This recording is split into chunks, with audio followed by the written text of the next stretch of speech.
Movie की शुरुआत में टीवी चलने की आवाज आती है। तभी उस सीन में दिखाया जाता है कि एक माँ अपनी कार के रेडियो में गाने सुन रही है। हैरानी से वो औरत अपने बच्चे को कार में छोड़कर चली जाती है और वो जानबूझकर अपनी कार रेलवे के बीच में रोकती है और अपने बेटे को मारने के लिए छोड़ देती है। अगले सीन में हमें दिखाया जाता है कि एक लड़की जिसका नाम कार्ली है वो अपने बॉयफ्रेंड डेमोन से बात कर रही है। कुछ देर बाद कार्ली का छोटा भाई जिसका नाम जॉश है वो उसके कमरे में आकर उसका मजाक उड़ाता है। अब इस फिल्म में हम कार्ली और जॉश की फैमिली पर ध्यान देंगे, जिसमें उनके पापा जिनका नाम ब्रेंट है और उनकी माँ का नाम कैंडल है। जिस सिटी में वो रहते हैं और वो बहुत ही सेफ और कंफर्टेबल सिटी है। इधर पेरेंट्स अपने बच्चों के साथ हमेशा होते हैं। कार्ली के घर में उसकी फैमिली रोज सुबह ब्रेकफास्ट पर मिलती है। उनकी एक मेड है जिसका नाम सनी है और उसके बेटे का नाम लीजा है। सुबह ब्रेकफास्ट करते हुए कार्ली के मम्मी पापा न्यूज देखते हैं जिसमें वो एक कार को ट्रेन से हिट होते हुए देखते हैं। अब कार्ली न्यूज की परवाह न करते हुए वो अपने बॉयफ्रेंड को शाम को घर लाने के लिए पूछती है। उसके पेरेंट्स मना कर देते हैं और बोलते हैं कि आज उसके ग्रैंड पेरेंट्स भी शाम को आ रहे हैं। दूसरी तरफ कार्ली को ट्रीट करने की परमिशन नहीं मिलती क्योंकि वो अभी बस 17 इयर्स की है। अब उसकी माँ उसे स्कूल छोड़ने जाती है, पर पूरे रास्ते कार्ली सिर्फ अपने सेल फोन पर बात करती है और अपनी माँ को बिल्कुल इग्नोर करती है। उसकी माँ को लगता है कि कार्ली ने उसकी प्रेजेंस को कभी भी अप्रिशिएट नहीं किया और हमेशा उसे इग्नोर करती रहती है। इधर से हमें पता चलता है कि कार्ली और उसकी माँ का रिलेशन बिल्कुल ही अच्छा नहीं। कार्ली की माँ उसे बताती है कि वो इसके बाद हॉस्पिटल जाएगी और अपनी माँ की दोस्त से मिलने जो कि बर्थ देने वाली है। अब कार्ली को इससे कोई फर्क नहीं पड़ता कि उसकी माँ क्या बोल रही है। अब दिखाते हैं कि जॉश जो स्कूल नहीं जाता वो अपना टाइम घर पर स्पेंड करता है। इस फिल्म में क्लियर है कि जॉश एक जिद्दी और हाइपर क्रिएटिव बच्चा है। उसकी जिद्दी होने की वजह से उसके पापा के सर पर वो बॉल हिट करता है, लेकिन उसके डैड बहुत पेशेंट है और जोश के साथ मजाक करने के लिए तैयार रहते हैं। अब उसके पापा हमेशा की तरह ऑफिस के लिए तैयार होते हैं। अगले सीन में एक लड़की जिसका नाम रेली है वो क्लासरूम में दिखाई जाती है। रेली एक बुरी लड़की है और कार्ली की क्लासमेट है। अब सीन वापस से कार्ली के घर में शिफ्ट हो जाता है और उधर सिर्फ जोश, सनीन और उसकी बेटी लीजा है। जोश एक शरारती बच्चा है और वो घर में अपने प्लेन्स के साथ घूम रहा है। जोश का टॉय प्लेन टूट जाता है और वो किचन में देखकर शॉक हो जाता है। उसी टाइम कार्ली की माँ रेली की माँ के साथ घूम रही होती है। रेली की माँ उसको बताती है कि कार्ली ने रेली को बताया कि वो कैसे कैंडल के पैसे चुरा लेती है, लेकिन ये सुनकर कैंडल यानी कि कार्ली की माँ को बहुत बुरा लगता है, पर वो फिर भी अपनी बेटी कार्ली को बचाती है। लेकिन जब उन दोनों की माँ एक दूसरे के साथ गॉसिप कर रही होती है तो रेली की माँ उसको गुस्सा दिला देती है। दूसरी तरफ दिखाते हैं कि उनकी बेटियां क्लास में एक साथ पढ़ रही हैं। जैसे ही टीचर पढ़ाने में बिजी होता है तभी किसी का फोन रिंग करता है और फिर एक बच्चे के पेरेंट्स उसे क्लासरूम से बाहर आने को बोलते हैं। अब थोड़ी देर बाद फिर से फोन रिंग करता है। क्लासरूम से बाहर देखकर पता चलता है कि बहुत सारी पुलिस की कार्स उनके स्कूल में आ रही हैं। अब उस कॉल से फिर से किसी एक बच्चे को बाहर आने को बोला जाता है। टीचर और बाकी किसी को भी समझ नहीं आता कि ये हो क्या रहा है। दूसरी तरफ डेमन जो अपना एग्जाम दे रहा होता है वो कैंपस में देखता है कि बाहर बहुत सारे पेरेंट्स वेट कर रहे हैं। अभी तो एग्जाम ओवर होने के लिए 1 घंटा पड़ा है। कार्ली और रेली जिनकी क्लास बस अभी खत्म हुई थी वो देखते हैं कि सारे बच्चे क्लास को छोड़कर जा रहे हैं और वो सब घर जाते हैं क्योंकि उन सबको उनके पेरेंट्स ने बुलाया होता है। स्कूल के बाहर एक माँ है जो फेंस पर क्लाइंब करती है और पुलिस उसको अरेस्ट कर लेती है। स्कूल के गेट पर पेरेंट्स का बहुत ही क्राउड हो जाता है। उसी समय डेमन जिसने अभी एग्जाम फिनिश किया है वो अपनी आंसर शीट को कलेक्ट करता है और क्लास से चला जाता है। जैसे ही पेरेंट्स डेमन को क्लास से जाता देखते हैं वो सीधे क्लास में चले आते हैं। अब स्कूल की सिचुएशन बिल्कुल आउट ऑफ कंट्रोल हो जाती है। सारे पेरेंट्स बहुत ही पैनिक करते हैं, जबकि कोई अर्थक्वेक या सुनामी नहीं आई थी, लेकिन वो अपने बच्चों को पता नहीं क्यों बुला रहे थे। अब ये सब और भी ज्यादा पैनिक ना करे इसीलिए बहुत सारे पुलिस ऑफिसर स्कूल को गार्ड कर रहे होते हैं। फिर एक माँ अपने बेटे को आवाज मारकर बुलाती है और वो बच्चा भागकर फेंस क्लाइंब करके अपनी माँ के पास जाता है। टीचर उस लड़के को भागता देखकर उसको एकदम से पकड़ लेते हैं, लेकिन जब टीचर और पुलिस उसको पकड़ रहे होते हैं तो वो ज्यादा कुछ नहीं कर पाते क्योंकि उस लड़के को स्कूल के गेट से बाहर जाना होता है। और जैसे ही वो उसकी माँ के पास पहुँचता है उसकी माँ उसको चाबी से मार देती है। फिर पेरेंट्स स्कूल के अंदर घुस जाते हैं और चीजें आउट ऑफ कंट्रोल हो जाती है। सारे बच्चे वहाँ एकदम से भागना शुरू कर देते हैं। इधर उनके पीछे ज़ॉम्बीज़ नहीं बल्कि उनके खुद के पेरेंट्स होते हैं। कुछ बच्चे जिनको एकदम से पकड़ लिया होता है उन्हें अलग अलग तरीके से मार दिया जाता है। पुलिस भी बच्चों को बचाने के लिए अपना बेस्ट ट्राई करती है पर कुछ भी नहीं होता। अब कार्ली और रेले भाग जाते हैं और उनकी किस्मत उनके साथ होती है कि उनके पेरेंट्स अभी तक स्कूल नहीं पहुँचे थे। डेमन जिसने अपना एग्जाम फिनिश कर दिया है वो अपने घर जा रहा है और जब घर पहुँचता है तो वो अंदर जाकर अपने पापा को चेयर पर बैठा देखता है। उसका घर भी बहुत मैसी होता है, लगता है कुछ गड़बड़ है तो वो फिर घर को साफ करता है। जब वो कबाड़े को बाहर छोड़कर आता है तो वो देखता है कि उसके पापा काउच पर नहीं है। टीवी ब्रॉडकास्ट जो उसके पापा देख रहे होते हैं वो एकदम से स्टैटिक नॉइस में बदल जाता है। तभी अचानक उसके पापा पीछे से उस पर एक स्लैप मारते हैं, वो भी बिना किसी वजह के। वो कंफ्यूज पड़ जाता है कि पापा ने मुझे मारा क्यों। उसके पापा एक खूंखार इंसान की तरह दिखते हैं और वो कांच की बोतल लेते हैं और उस बोतल को तोड़ के बिल्कुल शार्प बना देते हैं।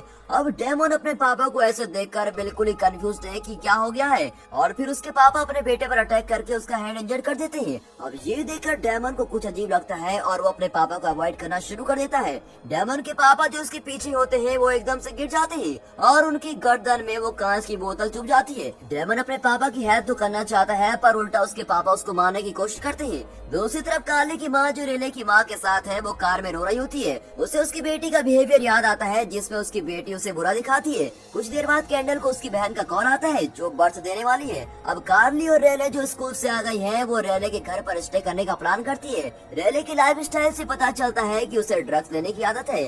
कार्ली टीवी ऑन करके देखती है कि हो क्या रहा है और रेली का वेट करती है। न्यूज में बताते हैं कि ये फिनोमेना बहुत बड़े नंबर में हुआ है पर इसका कॉज अभी तक पता नहीं चला। रेले की माँ दूसरी तरफ उसके रूम में रेले की फोटो के साथ वेट कर रही होती है और कार्ली जो नीचे है वो कंफ्यूज हो जाती है कि रेली इतनी देर में अपने रूम से बाहर क्यों नहीं आई। लेकिन जैसे ही वो ऊपर जाती है तो वो देखती है कि रेली के माँ ने रेली को मार दिया है। फिर यहाँ कार्ली की माँ हॉस्पिटल पहुँच जाती है। जब वो हॉस्पिटल पहुँचती है तो वो क्यूरियस होती है कि ये टीवी पर क्या बता रहे हैं। अभी तक की लेटेस्ट न्यूज यही होती है कि ये फिनोमेना शायद से इसलिए हुआ क्योंकि कुछ लोगों का ग्रुप इसको बना रहा है जो एक बायोलॉजिकल वेपन है और एक न्यूरोटॉक्सिन है जो ह्यूमन ब्रेन के इम्पल्सेस को अटैक करती है। ये न्यूरोटॉक्सिन इंस्टिंक्ट उन पेरेंट्स पर जाकर असर करता है जो अपने बच्चों से प्यार करते हैं, उन्हें प्रोटेक्ट करते हैं और उनकी केयर करते हैं। और अब उसका सब कुछ अपोजिट होने वाला था।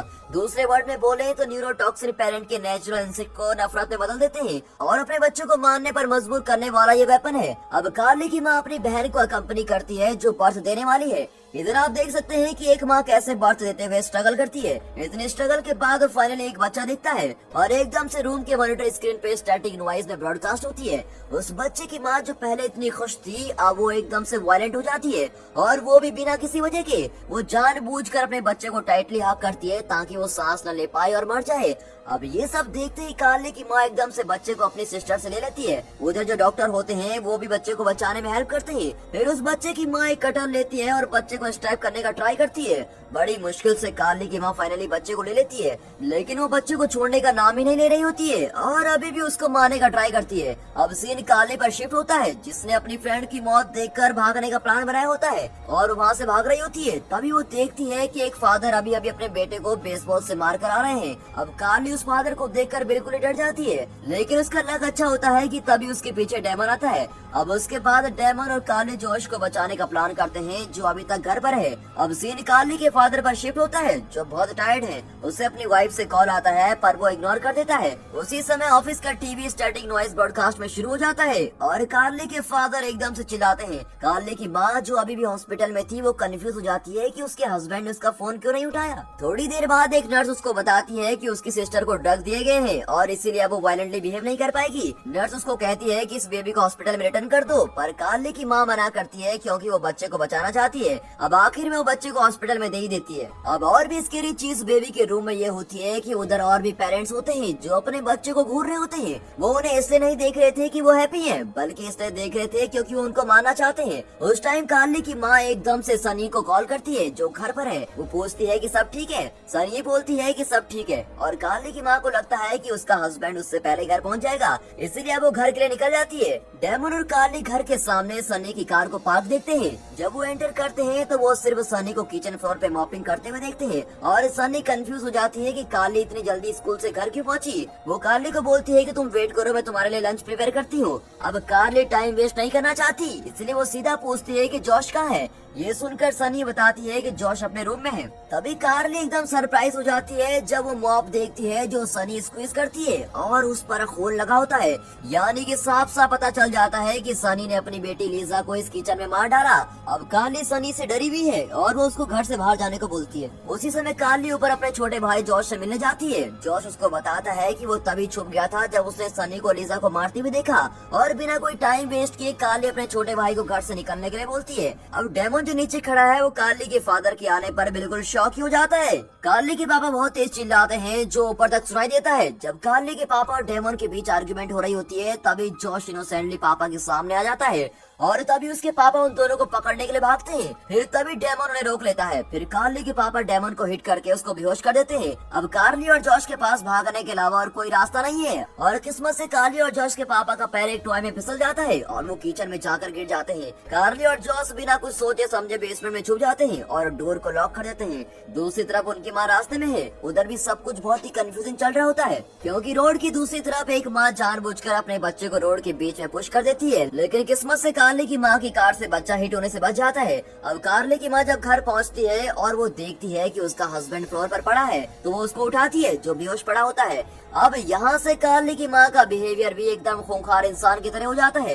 दोनों पेरेंट्स एक साथ अपने बच्चों को मारने का काम करते हैं। अब उनकी माँ कार्ली और जॉश को बाहर निकलने का ट्राई करती है जो बेसमेंट में है। उस समय कार्ली अपनी माँ से चोरी करने के लिए सॉरी बोलती है। उसकी माँ बोलती है कोई बात नहीं बेटा, बस तुम दोनों रूम से बाहर आ जाओ। अब कार्ली को पता है कि अगर वो रूम से बाहर गए तो उसके पेरेंट्स उसको खत्म कर देंगे, तो वो अपनी माँ को घर से जाने को बोलती है। अब ये सब सुनकर उसके पापा को और गुस्सा आता है और अब वो हार्श वर्ड यूज करने लगते हैं। अब कार्ली की माँ दरवाजे को तोड़ने के लिए ड्रिल और नाइफ लेके आती है।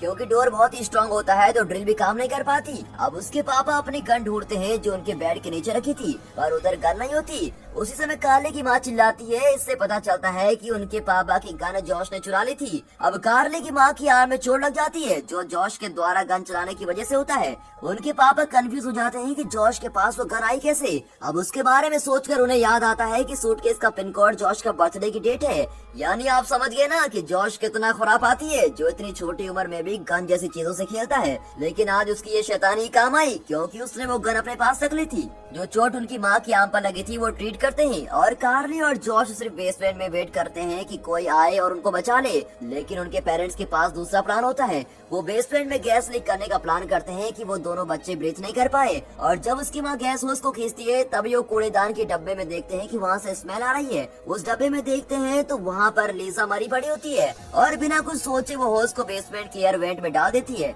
इसके बाद कार्ली के पापा गैस को ऑन कर देते हैं। अब डोर के सारे होल उसकी माँ ब्लॉक कर देती है। कार्ली अब कंफ्यूज है कि उसके पेरेंट्स क्या करना चाहते हैं। कार्ली डोर के होल तक पहुँचती है। उसकी माँ जैसे ही कार्ली की फिंगर देखती है तो वहाँ पर नाइफ को चुबा लेती है। अब उसके पेरेंट उन दोनों के चिल्लाने का वेट करते हैं। वो चाहते हैं कि उन दोनों के बच्चे आराम से मरे और वो रात होने का आराम से वेट करते हैं। अंदर जॉस और कार्ली को सांस लेने में बहुत ही तकलीफ होती है। तभी कार्ली को एक वेंट मिलता है जिससे वो रूम से भाग सके और भागने से पहले वो एक ट्रैप बनाने का सोचते हैं। उन्हें उस रूम में मैच बॉक्स मिलता है, उससे वो ट्रैप बनाते हैं और वो ट्रैप ऐसा होता है कि जब उनके पेरेंट्स डोर ओपन करेंगे तभी वो मैच रब होगी और बिल्कुल एक्सप्लोड हो जाएगा क्योंकि वहाँ रूम में तो गैस भरी है। जैसे ये सब कुछ हो गया वो दोनों वेंट की तरफ भागते हैं और जोर से कफ करते हैं। कफिंग की आवाज सुनते ही उनके पापा रूम में एंटर करने के लिए तैयार होते हैं और उनकी माँ एक हैमर और नाइफ ग्रैब करती है ताकि वो अपने बच्चों की चटनी बना सके। अब कार्ली और जॉस उस वेंट में होते हैं। कार्ली के फादर जैसे ही डोर को ओपन करते हैं तभी मैच टैब स्क्रैप होता है और तभी एकदम से ब्रस्ट होता है जो कार्ली के फादर को हिट करती है। अभी उसकी माँ अनकॉन्शियस से उठती है और अपने दोनों बच्चों को ढूंढती है।